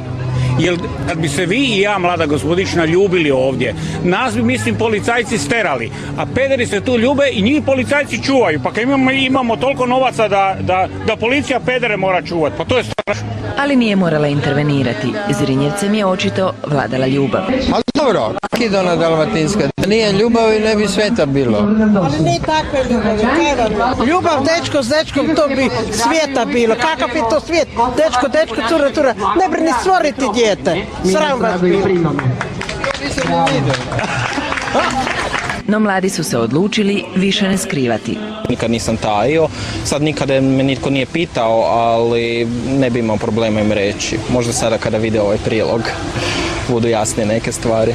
Za Viktora i Marina ovo je običan poljubac. Nadaju se da će uskoro postati i za njihove sugrađane, te da flash mob neće postati samo još jedna od zagrebačkih priča ili pak legendi. On je pištolj bez jednog metka, zar baš od svih moj dečko daje tetka. Ovih 7 djevojaka dio su jedinog hrvatskog lezbijskog zbora. Kažu kako nisu sve gej, niti je biti gej uvjet da zapjevate s njima. Primiti će vas i ako vam raspon glasa baš i nije neki. Jedino što trebate je biti bez predrasuda. Na snimanje su došle u identičnim majicama sa sloganom kampanje protiv obiteljskog nasilja. Iako slogan šutnja nije zlato itekako odgovara današnjoj temi, dirigentica objašnjava da zbor ima više uloga. Les zbor je aktivistički zbor prije svega i gdje god osjetimo da su nečija prava ugrožena i gdje bi kao ljudi i društveno trebali djelovati, tu će se Les zbor pojaviti. Shvatila sam da uopće ne moram slušati neku vrstu muzike da bi mogla se naći djelomično u njoj ili uživati u njoj na neki drugi način.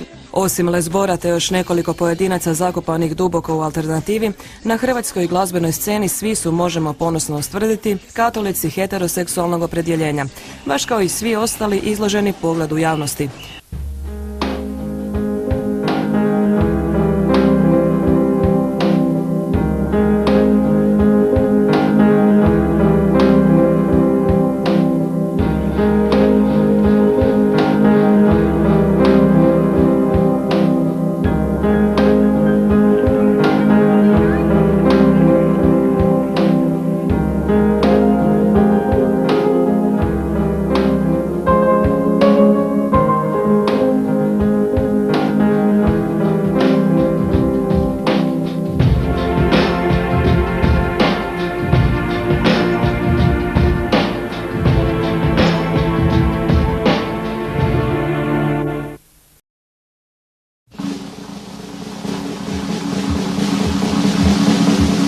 Svoja prava u svoje ruke. Uzmi svoja prava u svoje ruke.